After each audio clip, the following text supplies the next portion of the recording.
What's up, Keep Pounding crew? We're back today with another video. Keep pounding! So today's topic is the schedule release. If you like the channel, if you like the video, please hit that like button, hit that sub button, select all on the bell, and let's get started. So, we are looking at the Jaguars, Patriots, Ravens, and Steelers in preseason. I kind of like this preseason roster because all four of those teams are going to challenge our roster and really make these guys earn their roster spots. I like this. We haven't had that in the past. We've had, the Steelers traditionally. We've had, I think the Ravens a few times, but traditionally, it's just been really the Steelers that have been consistent as far as really making our players earn the roster spots. And they've had such good players, like all the way down their roster. And even players that are still trying to make it, in preseason games at week 4 will still really, really challenge us. So, and that was during Ron's tenure. So now we're into Matt Rule's tenure, and I really, really like this.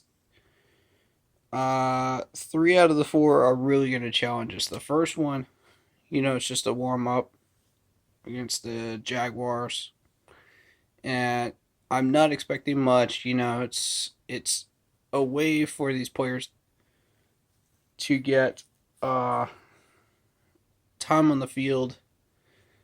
As starters, as second stringers. But it's not going to really solidify any roster spots on the depth chart until we know for sure that these guys are going to earn them, which is going to be the last 3. Well, obviously you've got Trey Boston, you've got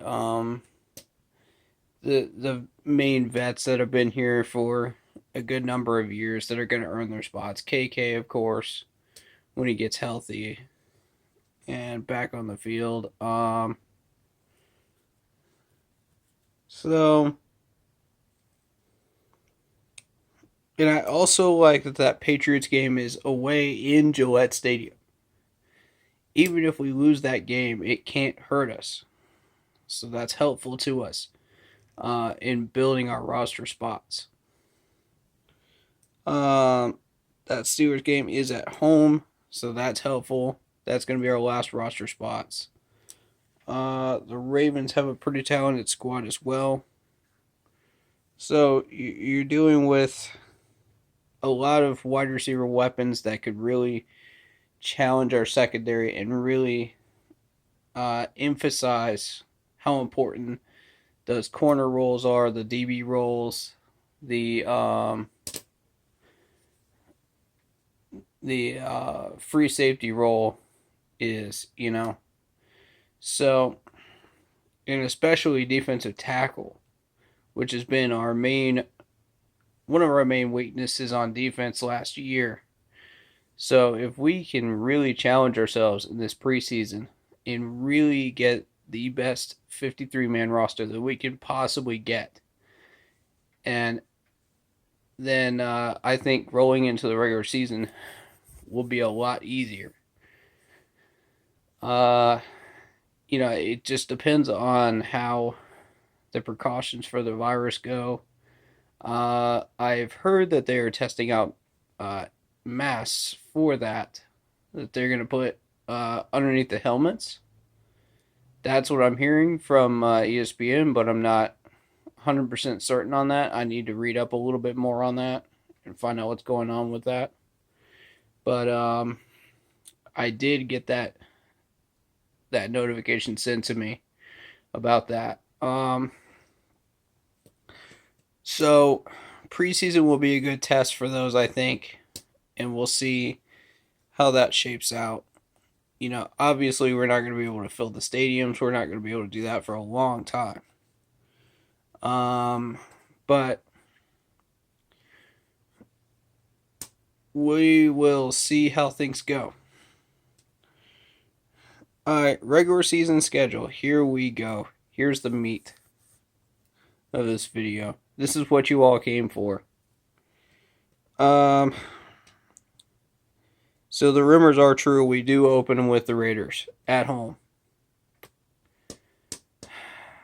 I had heard rumors that the Raiders were going to be first on the schedule.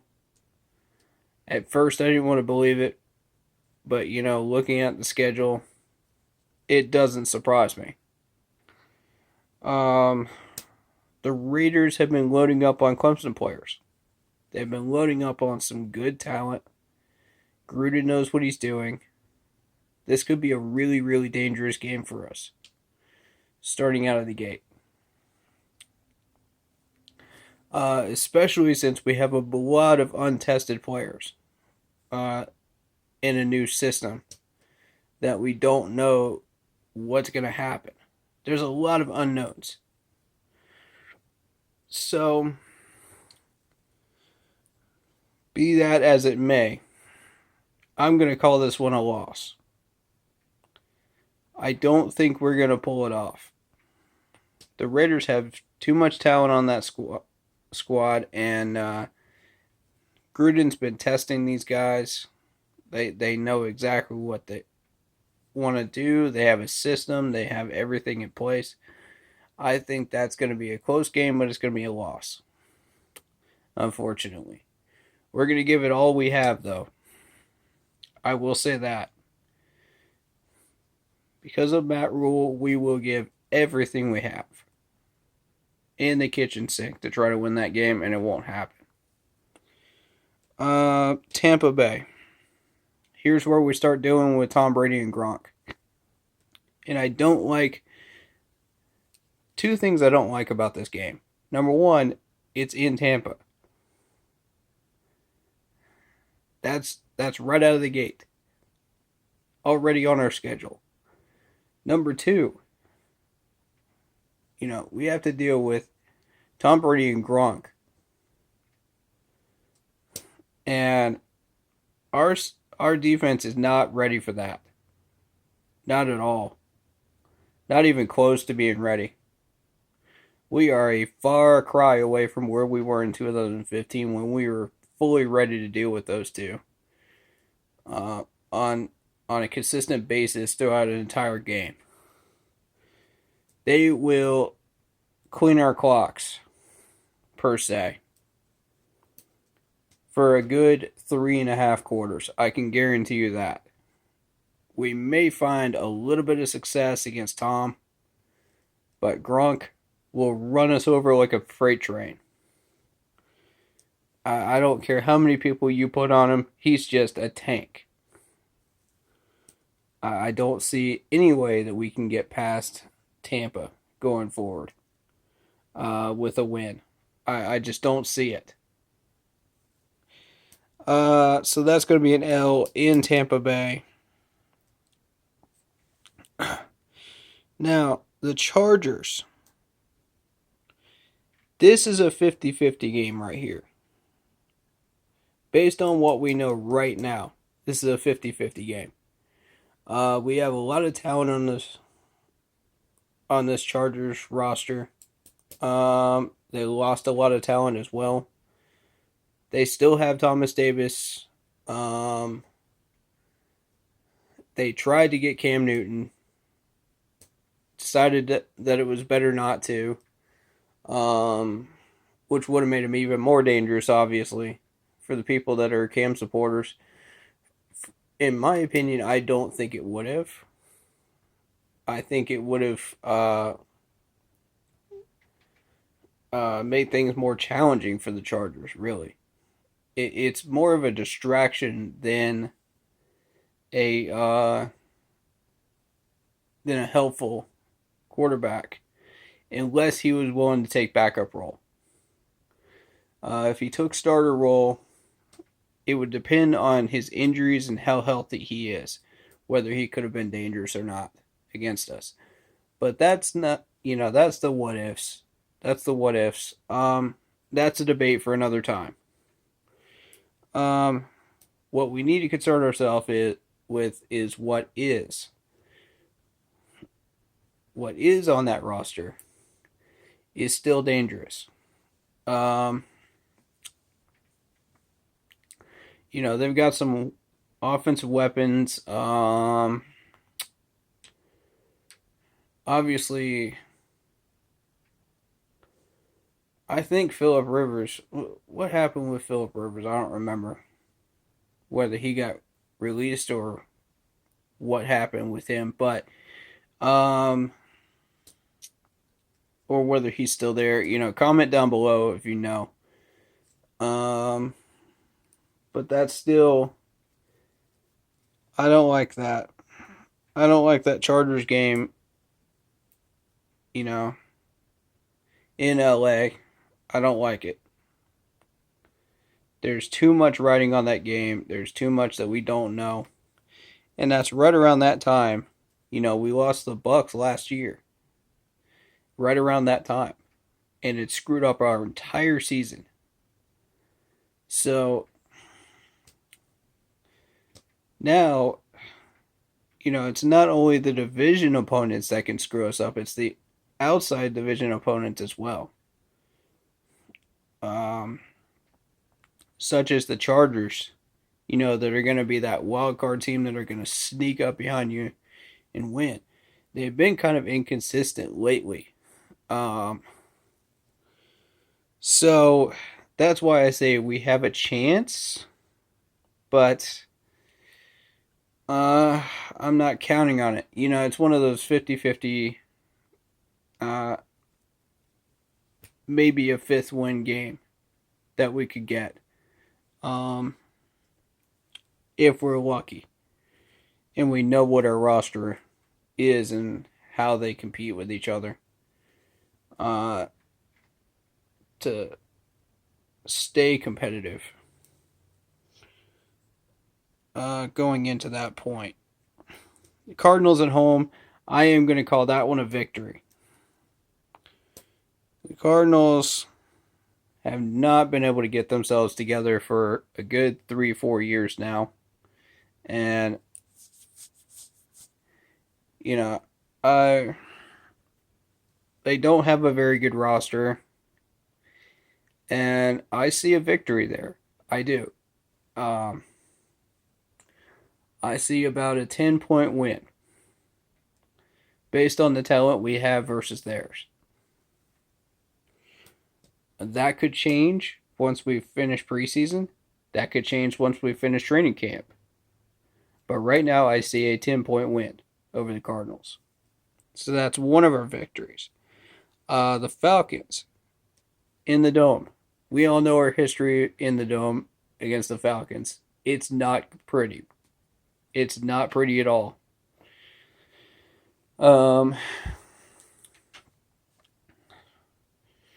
Really, the main factor to beating the Falcons is covering up Matt Ryan's receivers. If you can do that successfully, Matt Ryan can sit back there all day and pick your secondary apart if you don't cover these guys properly.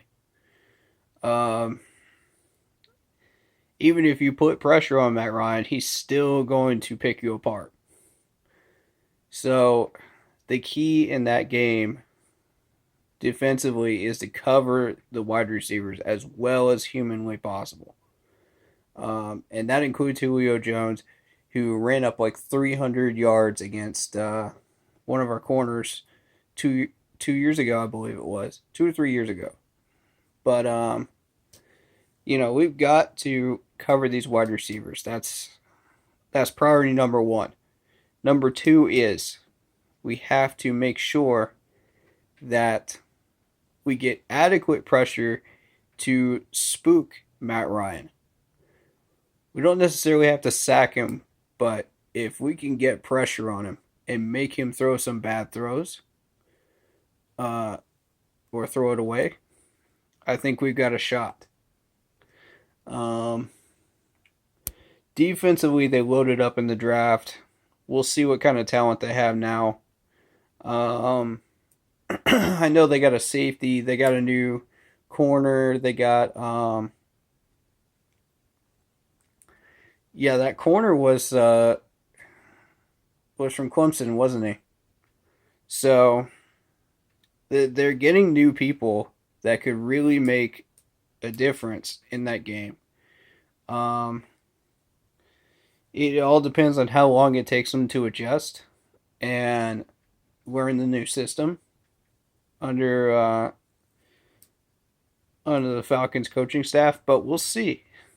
We'll see how long that takes process wise, how their camp goes, how their preseason goes. I'll be watching them closely in preseason just to see like how they adapt to it. I'll be watching specific players, such as the Clemson one that went that ended up at corner spot, I believe. So that being said, I think that's a loss because we aren't ready. We aren't ready to take them on. We aren't ready. We don't have a proper game plan against the Falcons. Um, my suggestion to Matt Rule is to look at the tapes, see what we did right strategy wise against the Falcons. Don't necessarily focus in on the players, but look at that strategy that we used that worked. Um, because that's going to be the key factor to trying to win that game is knowing the Falcons. Know your opponents. Study some film, study the players, understand their methods, what they do, and what makes them successful. And if you can start to take away some of those successes, you've got a shot. Otherwise, Matt Ryan will just shred us like he usually does. And I'm expecting that, fully expecting that right now. Moving on, the Bears at home. That's a win. Bears haven't had anything for the past, you know, they haven't been able to put together anything that could really affect the NFC picture um, as a whole. They've gotten to the playoffs. They had kicker trouble. They had a few holes that I could see that were really not good for their team. And we could take advantage of those holes.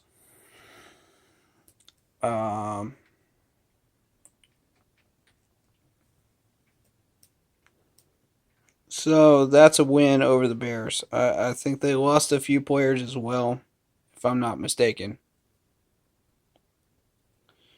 So the Saints in the Dome. We have a terrible history of the Saints in the Dome.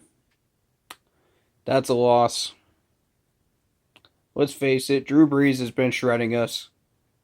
We've been having a lot of trouble there.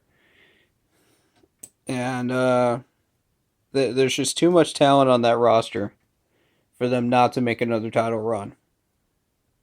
Division run, at least. I don't know about title run, but definitely division run. So the Falcons at home. That's where I believe that we have our best shot. Is our home game against the Falcons. If we're going to beat them, it has to be at home. We've had so much trouble in the Dome. We have a shot at home. We have a home crowd. We have our loud fans making some noise, and we are doggone proud of it. We are proud of it. Because every game I've seen that we have played the Falcons at home, this crowd is nuts. We are packed out. We are nuts by this point. And either this team is on the right track or it's not by this point. And that's midpoint right there. Either we're on the right track or we're not. That's going to determine whether our season goes uphill or downhill. Right in that middle spot.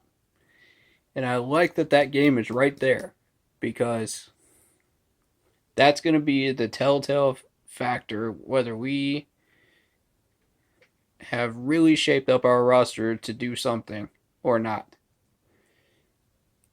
And to be fair, we do have some playmakers, but I don't think we're ready.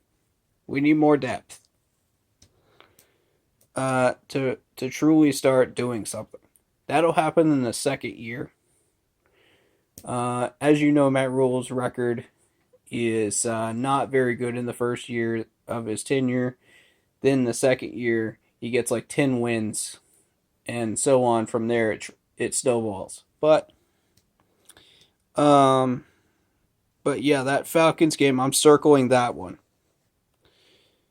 Chiefs away, we're going to lose that one big. That's going to be a 14-point loss. The Chiefs are just loaded. They're loaded and they haven't gone away yet. They haven't lost very many people in this past offseason. In fact, they built on it in the draft. I want to see how these new draftees handle the training camp and the new system that Andy Reid has put in place. But, and again, congrats to Andy Reid and his Chiefs, man. They deserve that championship. I'm so happy for them. I've been an Andy Reid supporter from the very beginning. And this couldn't have happened to a better guy, in my opinion. I'm so happy they have a Lombardi in their trophy case. That should be us one day, though. That should be us. Be patient, folks. We'll get there. We'll get there. It takes time. It takes consistency. It takes a lot of different factors. But we'll get there. Most of all, it takes depth, which we are building right now. That depth, that draft that we just had started the journey towards depth. We need one more year at least to really flesh out our depth. The third year will fully flesh it out. But the first year we want to set the bare bones. We want to get that system in place. We want to get the coaching staff and everything else taken care of. We did that. Draft, we get some depth after free agency. We've set our corner pieces. So now, second year will be depth and making sure that we have everybody we need to make a run. Now the Bucs are going to stop us. I'll tell you that much right now. The Bucs will stop us. They will put us into a corner. We will be getting no better than third place. With the Falcons and Saints trading off with that second game. And either we win that second game or we don't against those two teams to go for wild card battles. That's where we're at right now. We are basically where the Bills are right now. When Tom Brady and Gronk were up in the north. That's essentially where we are. That's where we're going to end up. That's what I'm predicting. So my advice is to build up, build up, build up, build up. Get a stronger depth chart every single year. Just keep pushing the envelope. Eventually, we'll be ready to make our run. And we're going to surprise the Falcons and Saints when we do. They won't be looking for it. I can guarantee you that much. But yeah, that is a hostile crowd in Chiefs country. That's a tough stadium to play in. That's an L. I don't see that happening. That's 14-point L. Tampa Bay at home. Again, we got that Brady and Gronk combo right there. They're building up their team, so this first year we may have a shot at home. It's possible, but if we don't find a way to shut down Brady and Gronk, we have zero chance. I'll say that right now, and I'll say it for the people in the back. We have zero chance if we can't shut down Tom Brady and Gronk. The Lions at home. That's a win. Lions have just been struggling and just enduring challenge after challenge after challenge after challenge. And they just haven't picked it up and put it together. You know, they still have Stafford. They still have a few players on that defense, but it's not enough. It's not even close to enough to really compete in the NFL right now. Um, that's why they've been in the lower third for the past like 3-4 years. But Stafford has kept them above top 10 level, just barely, to where they can survive down there. But it's not really helping them in the draft. It's not helping them in free agency either. That their management doesn't really give them the pieces that they fully need to keep competing in that division. Um, so that's going to be a win right there. Vikings. That's an away game. I don't see a victory there. I don't see a victory there at all. So, you're dealing with the Vikings in Minnesota. That's going to be a very, very scary game. And they've started to really put it together. I feel like the Vikings, once they get their rookies in there from the draft, and they get those additions that they put in from free agency, they could be a really tough team to deal with. I foresee a 10-point loss to them. We get a bye week, which is really nice. We get the Broncos at home. That's going to be a win. Broncos are trash. I'll say it again. Broncos are trash. That's a win. They have not been able to put it together since 2015, honestly. It's been a train wreck in Denver. And if I was John Elway, I would be really, really not happy right now. I would be firing some coaches by this point. If you can't get it back together by this point, after winning a Super Bowl, and I admire that man's patience. I do. I admire it. I respect it. He knows how to build a winner, though. I'll say that for him. But the last 5 years have not been kind. 4 years have not been kind to the Broncos. So that's going to be a win. Redskins, we got a win there, I believe. They did build up some talent, so we'll see how that one goes. I'm going to be watching them in preseason. I want to see what kind of talent they built up. I feel like they had a solid draft. It was they filled their positions, but I don't know that they got the best players out there for those positions. And I don't know that they filled their needs either. So we'll see how that goes. And again, we have a 17-game schedule now, so it's the Saints at home.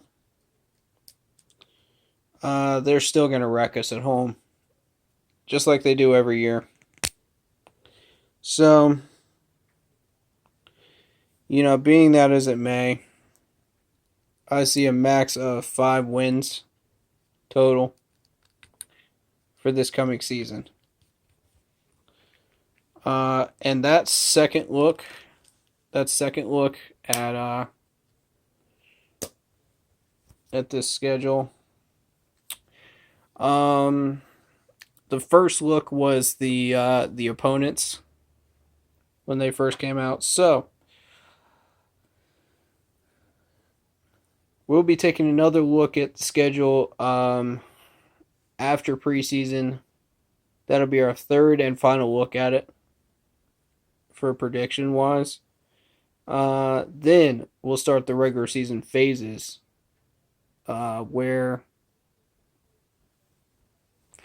after a certain point we'll check out where we are, which would be about after 4 or 5 games. Probably the Falcons game. We'll take a look at where we are.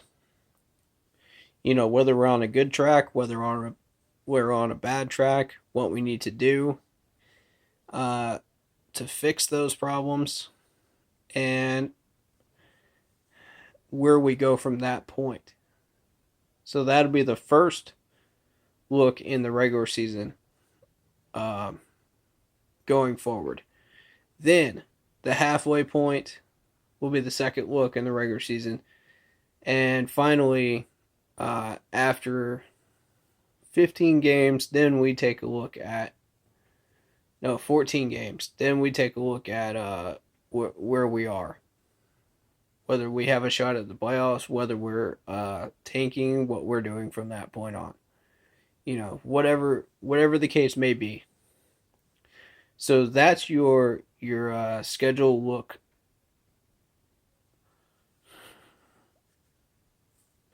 That's your points of interest throughout the season that we're going to be taking a look at those schedules, and we'll do a one video for each of those once we get to that point. So that is going to be it. I do see 5 wins, and that's okay. First year, that's okay. Under Matt Rule, I'm all right with it. We just need to get that depth going. We need to get everything snowballing in the right direction. Then the second year, that's when we start taking it seriously. That's when we start really, really looking at these schedules and this record and seeing where we go from that point. Whether the system's working, whether the coaching staff is doing a good job, et cetera, et cetera.